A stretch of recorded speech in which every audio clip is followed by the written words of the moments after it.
Dan? You started off with reframing right at the top there. One of the key things in my facilitation is to understand the current frames. So I started with framing and then work towards reframing.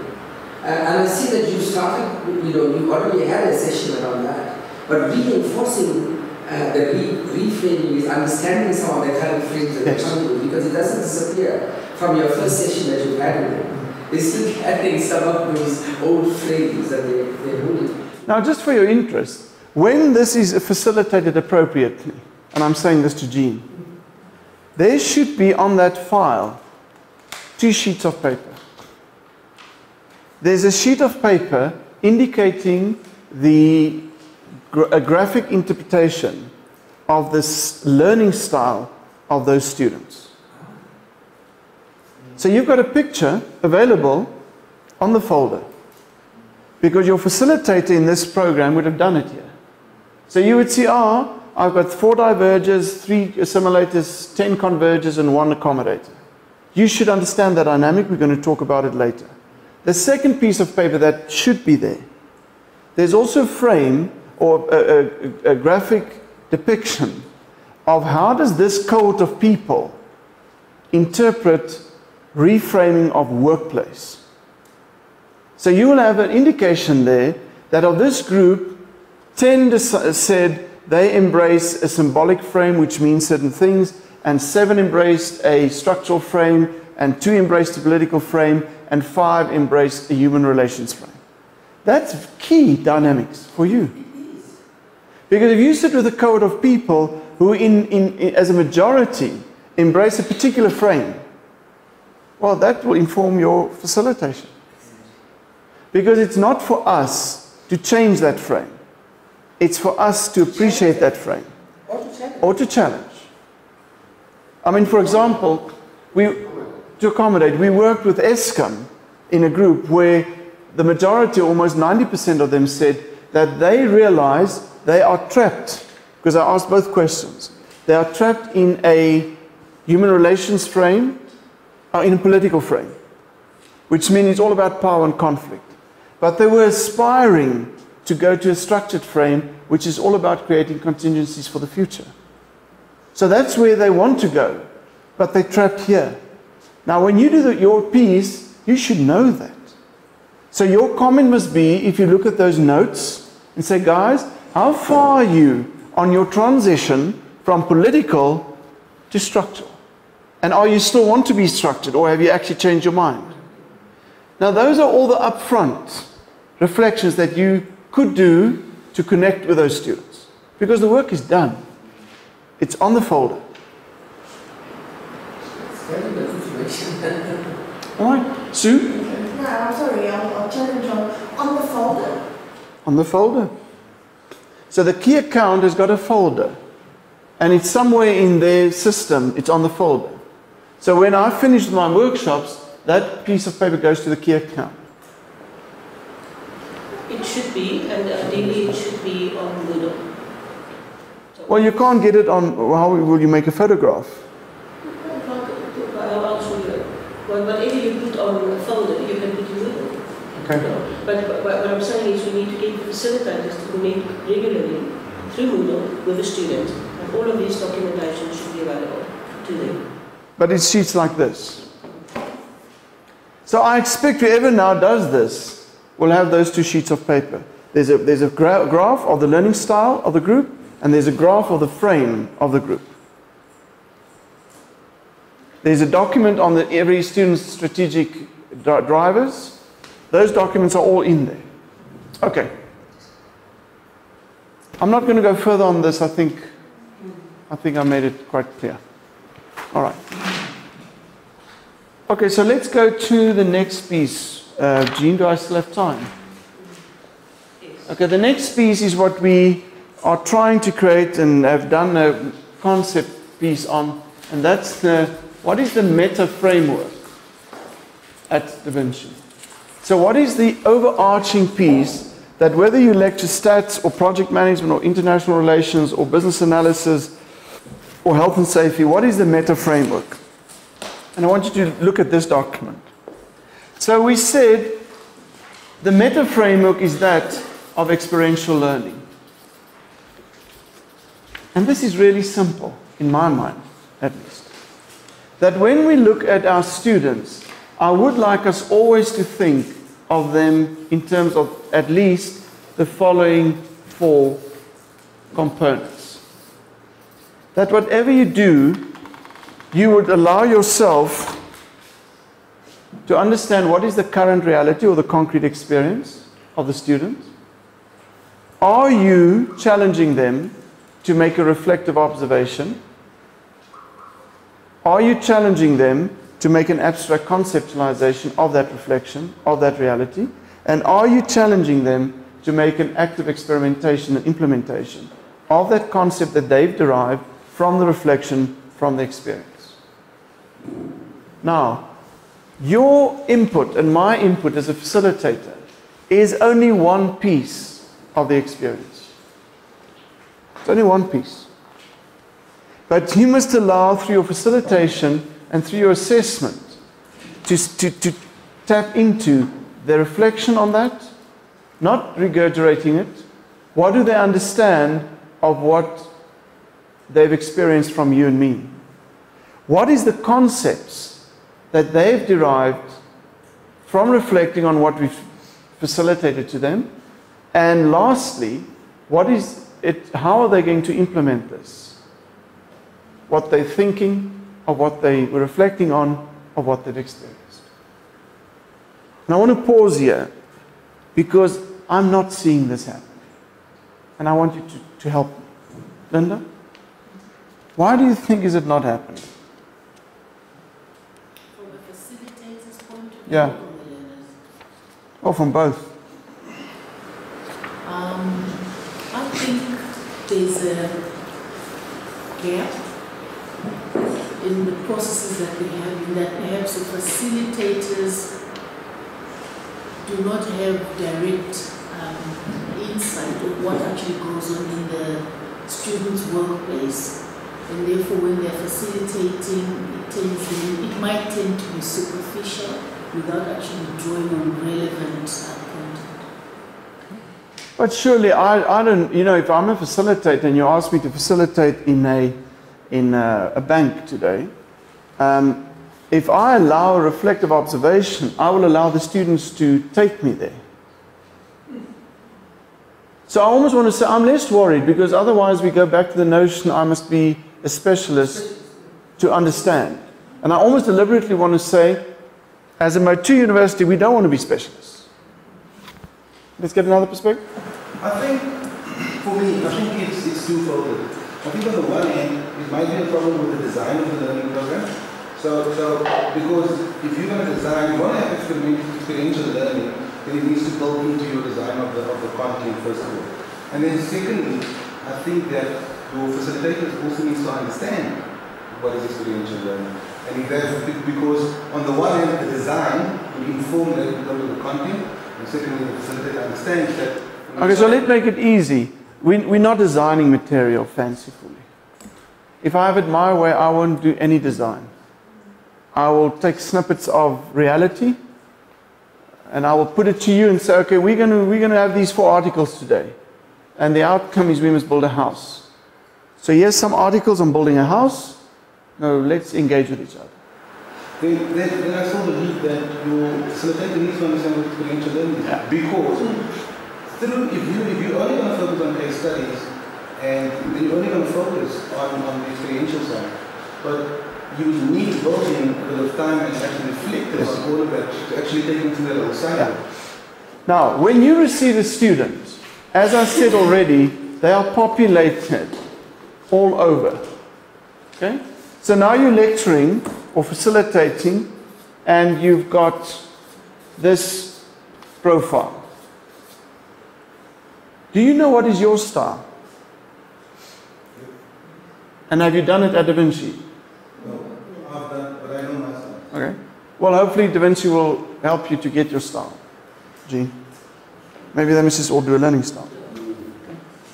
So let's say what is your style? You know. I've got a variance. I'm very strong in terms of experiential, but I've got a balance at the top. But I've got a balance in terms of practice and reflective and... Okay, so let's put you here. Because you say you've got a balance. Because as you know, the closer you get to the inner circle, the more integrated you are. So now he sits there as the facilitator. What do you see is going to happen with you here? This is your student group. You would have a tendency... Or let me make it a little bit worse for you. Can I take those out? So that's your profile. You answer things very well. I would have a tendency to more stimulate the learners that sit within my frame. And in this framework, you could already see there's going to be little reflection here. Don't ask us to reflect. That's not why we're here. It's going to say, give me the answers, and it's going to say, give me it quick. And they will preferably say, give me the textbook. But you must be aware of those dynamics. Because 2 weeks before you get to this landscape, you must already know what you do. And Jean and Sue should provide you, because we provide this information to the students. You should also have, what do I do when I get into this? Because we expect as a meta framework that you will do the experiential learning piece. And the ideal is that you should take students through the whole thing. So in your facilitation, you will give them a little bit of what you have. But you'll ask them constantly, let's reflect on this. You will already in your facilitate and say, what are you understanding from this? And you already in your facilitation say, tell me how you think you're going to implement this. They must walk out of each workshop having answered these 4 things. It must be ingrained in their system that I must focus on the reality, I must reflect, I must form an idea, and I must work with it. What do you think is the mode? Where did you study undergrad? What institution? Oh, at the University of Durban West. Okay. It was in the old days. Okay. Well, you don't look that old. So in Durban Westfall, tell me, what was the style of learning at Durban Westfall in the old days? Was it reflective? Was it conceptual? Was it application? What was it? It depended on who the facilitator was. So I gravitated. But give me the in general. It was just study. It was lecture mode. It was lecture mode. Yes, the textbook. So where will you put lecture mode here? It was purely on abstraction. Purely content. Purely content. So it would have laid somewhere here. So it wasn't really reflective, and it wasn't really application. It just said, the apple is green. What is the color of the apple? The apple is green. Well, you must ask, and we must ask ourselves, to what extent are we still doing that? Because remember, we're in the managerial leadership space.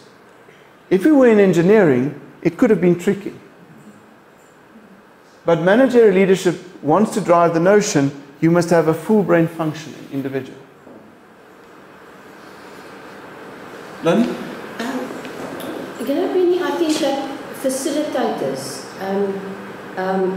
must be, in the first place, passionate about what they do. If they facilitate just to facilitate, then they mustn't do that. The second thing is that you have to look inside yourself to be able to understand the concepts of what you're talking about. And I think it's very important that there should be more workshops like this to actually get us out of the box as well, or the old box, shall we say, to get us to also do some reframing regarding ourselves. I think that's very important because the facilitators are the front runners. They are the people that's actually bringing the ideas and the concepts to people. And if they are not doing it correctly, the students are going to be poorer, and your institute is going to be. Now, Lynn is making an interesting comment that I just want to comment on. If we think experiential learning, Johan, is the lecturer the one who brings the knowledge? The student must discover. They're part of bringing the knowledge. So if we look at this picture, if we look at it from where we are positioning it from a managerial leadership development point, and even more so as a university of work, we want people to have full brain awareness, function. So we almost need to move from the idea that I'm the specialist to the point where I'm just the one who facilitates. I bring part of the knowledge. Now, the research of Kolb indicated you get specialist areas like engineering that sits here and commerce. You get entrepreneurs sitting here, you get strategists sitting there, and you get psychologists maybe sitting there. So remember, you and I, if we are professionally inclined, we do have a predisposition. But you are entering into a space that we say we want to focus here. Because none of this is right or wrong. It's just, where do we want the energy to be? The energy should be there. So if I'm sitting in this space, I'll have to do a lot of hard work to keep my orientation when I'm at Da Vinci here. Because this is what Da Vinci, that's the dream that Da Vinci shares. So the student must experience that they're actually challenged to bring some knowledge. The question that I have really is, you've referred to, let's say, the people in the workplace who should be the experts. Do they understand their roles? That they need to be able to, when there are, let's say, problem areas identified in those three orientations that you've mentioned, that they are supposed to assist in the in helping the student to develop within the context of those three frameworks. Do they understand that role? Well, I think that's why we're here, because you're talking about this group. No. Even the people, you say the expert in the workplace, or what you call it a specific name. Pardon? Are you talking about the future models? I just don't know where Johan is now. I think I missed. No, this is in that space on your previous page. Yeah. Where the students have to identify the 4 people. Oh. No, they don't need to be experts. They can be family members. We've got some students giving us the name of a granny. It's people who will be available, who they can engage with to develop their thinking. So it can be anybody. And my experience almost, it shouldn't be somebody necessarily, all of them in the workplace.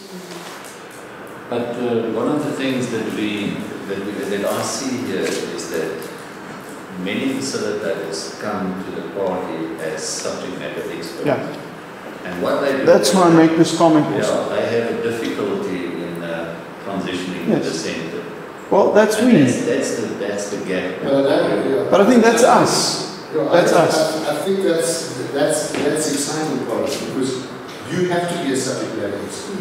But how do you actually engage with the class? And I want to just say to you that, in systems thinking, they do 3 serious assignments in the classroom where that discussion starts taking place. So there are some key issues that they have to grasp. They're fundamental, wishy-washy.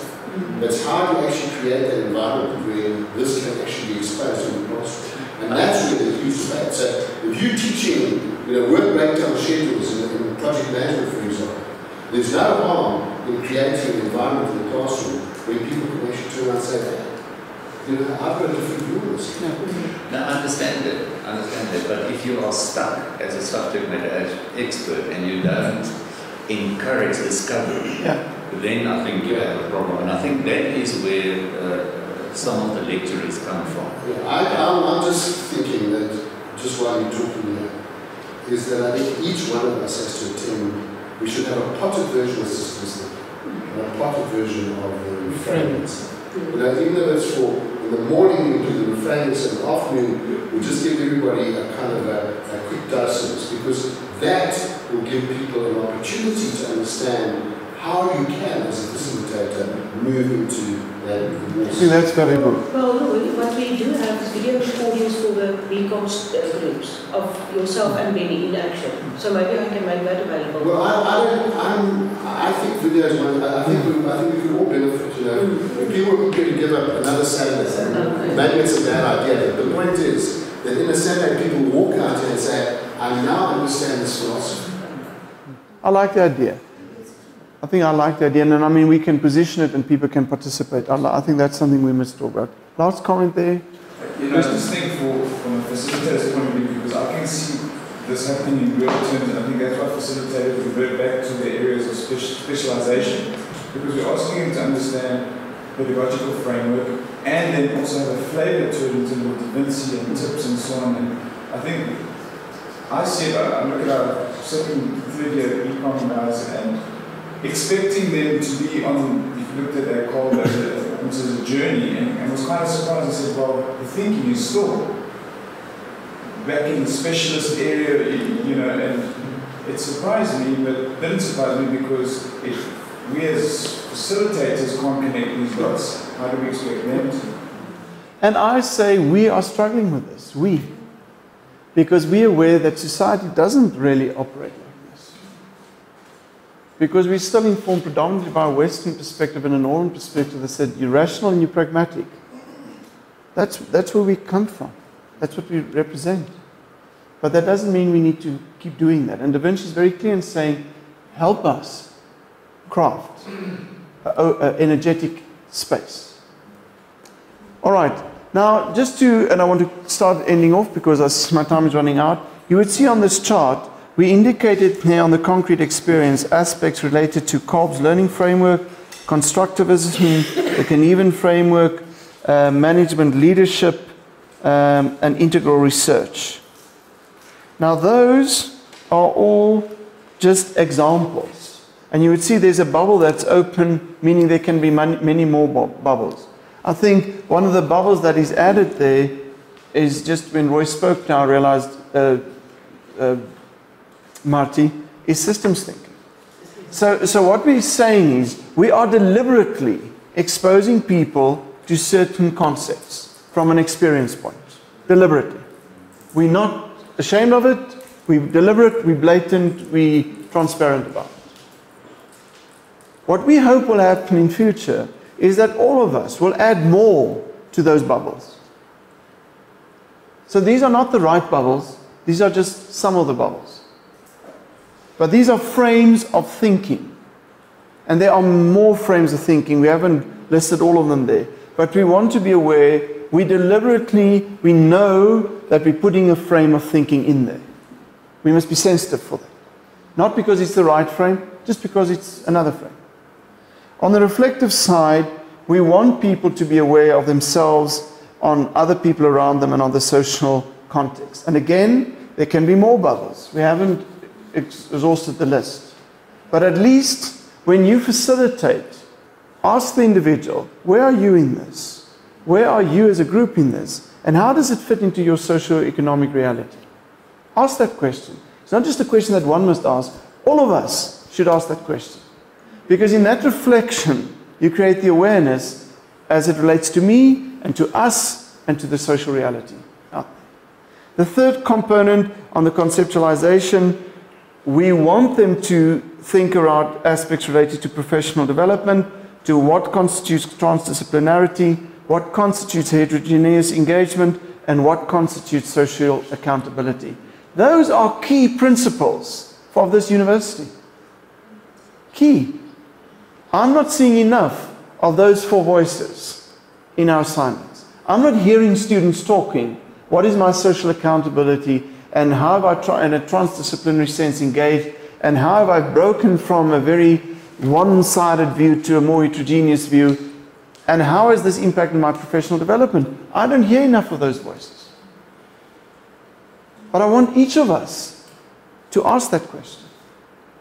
And lastly, in the experimentation, being an institution of academia, we want them also to be exposed to know, well, if you experiment, how does it look if you do it in a quantitative, in a qualitative, and in a mixed way? And there may be, again, be many others. But I want you to ask that question. Guys, are you going to implement this workplace thing on health and safety from a qualitative mindset, or from a quantitative mindset, or from a mixed method mindset? We must ask those questions. Because we're developing a conceptual pathway for our students to go out in the world and be full-rounded thinkers. What I find challenging in some of my PhD students is they don't have this. They don't have this. They're brilliant, but they don't have this. So they almost approach their PhD as another project. I'm currently having a great experience with a colleague doing a master's, and the supervisor is a colleague in the business, in a big corporate, parastatal. And she just at one point came to a point and said, she then said, I realized I approached this as a project, and it is not. Now that's beautiful. That's beautiful. Because she came to that realization. So when you ask these questions, they will realize, are they in a one-dimensional linear engagement, or are they looking at the full function? And I want to conclude just with this one picture.